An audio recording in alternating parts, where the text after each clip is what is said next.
Waiting, oil on canvas.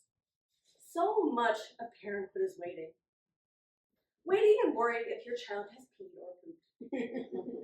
What a great relief to know that they pooped, and now you can go to bed or leave the house together. This isn't a painting that anyone would want to own, or that captures a particularly special moment.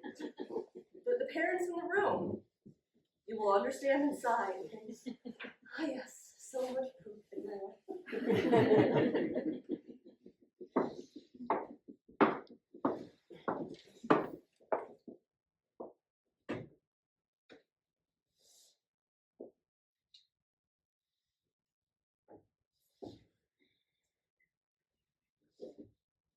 Embrace, 2015, acrylic on canvas. Embrace is about having left a painting hung on a bar wall.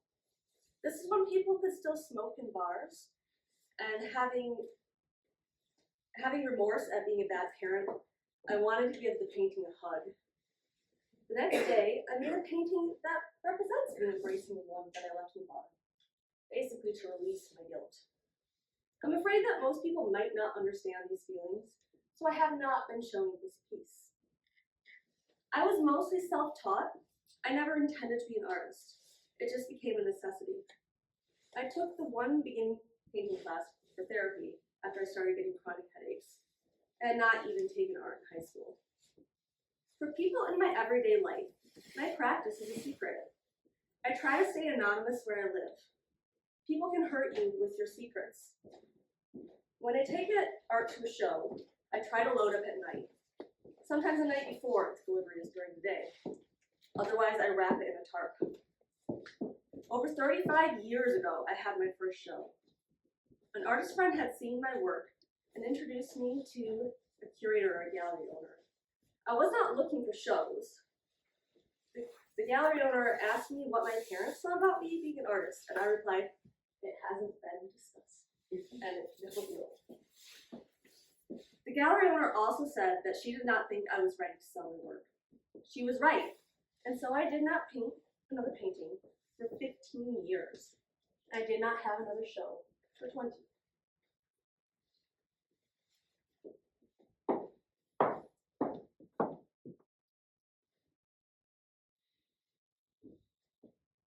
Little Corner of My Heart, 2025, mixed media. This painting started with a memory that I both clung to and tried to forget. A hazy recreation from the mind of a child who stood at a dark place, overwhelmed. There are things that brought me comfort and made me feel safe. Sweet washes of color, stickers peeling at the edges, beautiful ponies, and beads embroidered from worn dresses. While it simultaneously carries a confrontation of unsaid feelings, a dozen memories fractured into sometimes unconsciously suppressed. To share these emotions requires visiting wounds of mine that I do not think I could ever be fully healed. Thus, I'm yearning to both nurture my inner child and hide a part of me that longs for protection that I never received.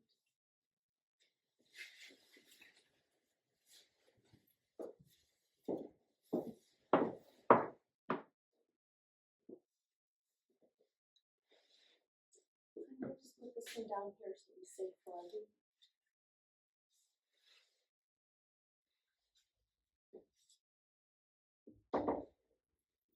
Just an everyday Joe, assemblage. This is a secret box that I made to honor my beloved grandfather with some of his personal effects, and I have kept it privately for years, but have not shared it with others. He was an immigrant who came to this country looking for a better life, like so many people still do. But he always just struggled to feel like he belonged here. He never learned English fully, and he always longed for the home that he left due to poverty and war. He watched from afar as the country and family he left behind suffered through war and restrictive communist rule for over 40 years. I could never speak to him fully as his English was broken, and I was so young, and yet we had such a strong bond.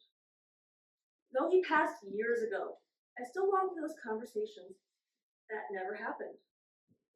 This personal this personal piece seems relevant to the public sphere right now. And I dedicate it to all the immigrants today who come here searching for shelter, belonging, and a home.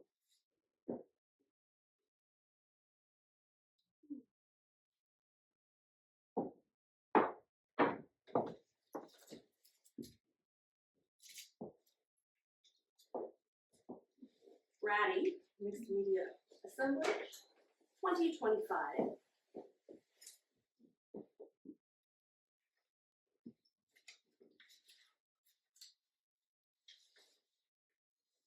When I came out to my parents as bisexual, technically pansexual, my parents were very upset and told me I was going to, quote, burn in hell, end quote.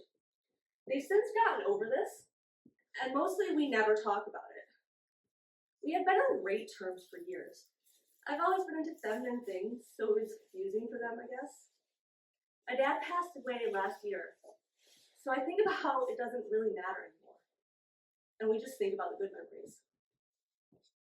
I still think about this from time to time, and it's weird how nothing really matters.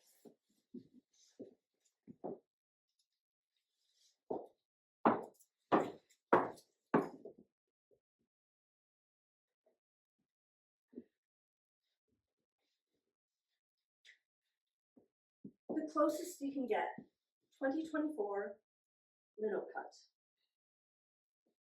This piece began as an exploration of touch as a means of connection and communication, especially in fostering love.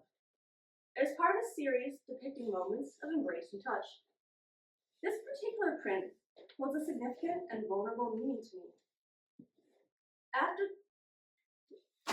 I went through a really devastating and heart-wrenching breakup, after which I really struggled to take on the emotional weight of this project. This print is based off of one of my favorite pictures taken during that relationship. The bodily vigor of planning, carving, and printing this block provided me a space to process my pain, while reminding me to be grateful for the time we had. Even a year later, I still hold the love we had close. And even though it's painful to look at our embrace, it reminds me of what beauty is possible in the world, even when it is temporary.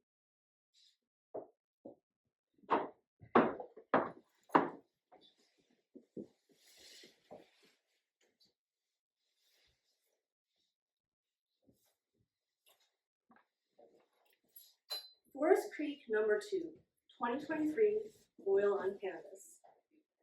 This painting is a memory I have from the fall of 2020. I used to hike around this creek quite frequently while exploring the surrounding mountains. It is located in an isolated part of Washington State, where I spent the first 25 years of my life. I used to hike there all the time to clear my mind. A friend of mine who shares memories of this area with me passed away in a climbing accident earlier that year. He and I had hiked along that same creek to access the other hiking trails beyond. There was a lot to process when I revisited that creek in the autumn all by myself. When I look at this painting, it reminds me of the sense of grief and the loneliness that I felt on that day.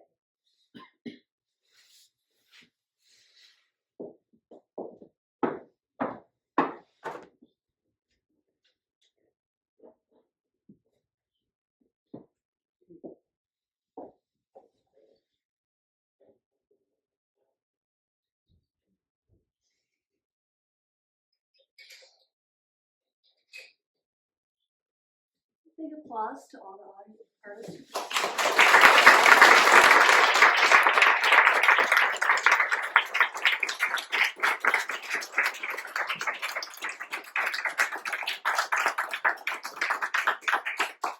This will be remain on view until March 9th. So please feel free to explore the stories, take a closer look. Just a quick reminder to the artists that you may be as anonymous or as inanonymous as you are comfortable with here. I think a great way to give the artists feedback without them knowing anything is just to talk loudly about how much you love their work and culture. Thank you again, and thank you to Opal and everybody who's supported all of this.